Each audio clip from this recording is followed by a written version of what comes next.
Ingon ani ra day pagaba sa kahoy para safety kay pagatumba para sa mga amigo na to diha nga manggaba sa iyo kahoy tan-awa ninyo niya sunan niyo ning diskarteha safety kay ni asa tumba ang kahoy kay makabuot mong ganing diskarte niya kung asan mo patumbahon. Safety po kay si katumba kana og ilahapan niya sa atubangan. Then palapsan niya na dito sa tuloy dito pa dong sa luyo.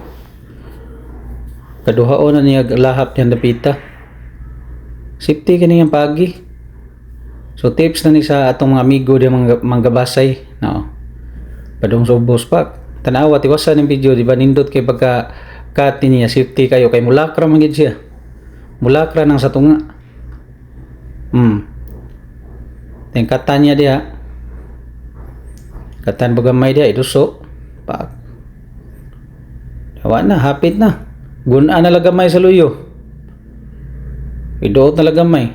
Angat to pa dong tumbang kahoy. Okay kayo?